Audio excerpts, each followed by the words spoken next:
પાર્ટનરશિપમાં ધંધો કરનાર ભાગીદારી બાકી રૂપિયા 5 લાખ માટે વેપારીની મારમારી ધમકી આપતા બે લોકો સામે પોલીસ ફરિયાદ નોંધાઈ છે. વડોદરા શહેરના ખોડિયારનગર વિસ્તારમાં ડીમાર્ટ રોડ ઉપર આવેલ સિદ્ધાર્થ ક્યુબમાં રહેતા નારાયણરામ પ્રેમારામ સરગરાએ ફરિયાદ નોંધાવી છે કે હું અમારા ગ્રાઉન્ડ ફ્લોર પર મંગલમ ફૂટવેર નામની ચંપલની દુકાન ચલાવી મારું ગુજરાન ચલાવું છું. 6 ઓક્ટોબરના રોજ હું મારી દુકાન ઉપર હાજર હતો.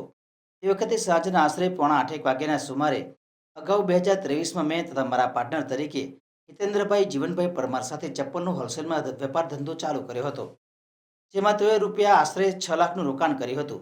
મેં પણ તેમાં રોકાણ કરેલ અને અમે 3 એક માસ સાથે ધંધો કર્યો હતો, જેમાં ઉધારીતા વેપારમાં ખોટ જતા અમે બંને એકબીજાથી ધંધામાં અલગ પડી ગયા હતા.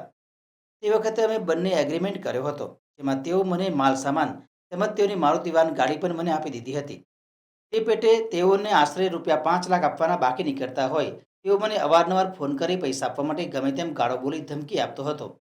દરમિયાન તે મારી દુકાન ઉપર હિતેન્દ્રભાઈ પરમાર તથા તેના પિતા જીવનભાઈ પરમાર સાથે આવ્યો હતો અને મને તું મારા બાકી નીકળતા પૈસા અત્યારે જ આપી દે તેમ કહી બંને જણાએ મને ગાળો બોલવા માંડ્યા હતા.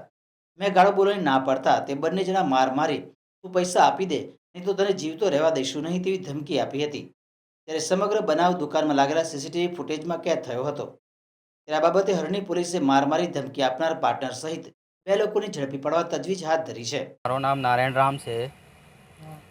ખોડિયારનગર સિદ્ધાર્થ ક્યુબ 8 ઓવરમાં મારી દુકાન છે GF6 ફૂટવેરની. એમાં વર્ષોથી હું ધંધો કરું છું. પછી અમારા ભાગીદાર થયેલા હોલસેલ વેપારીમાં પાર્ટનર હિતેન્દ્રભાઈ જીવનભાઈ પરમાર અમારી પૈસોની લેવડ દેવડ બાબતમાં એ હિતેન્દ્રભાઈ ને એમના ફાધર અચાનક આવે ને મારા ઉપર હુમલો કર્યો, માર્યો મને 1 મિનિટ બી નહીં આપ્યો. જબરાને મારી દુકાન બંધ કરાવી, છતાં મને ફોન કરવા માટે ટાઈમ નહીં આપ્યો છે. પછી શું થયું? પછી અમે પોલીસ ફરિયાદ કરી. પૈસાની જે લેતી દેતી કેટલાની હતી? પૈસાની લેવડ દેવડ હતી એ અમારે પાર્ટનરમાં કેટલાની? 4-5 લાખની આસપાસ છે. તમારે ચૂકવવાના છે? અમારે ચૂકવવાના છે, ગાડીના હાલવાના છે. ગાડી લીધી નહીં એમને, ક્યારને ગાડી વેચવાની હતી, એ વેચી નહીં શકતા અમે. વેચવાની હતી પણ એ એમને નામ નહીં એટલે વેચાઈ બી નહીં.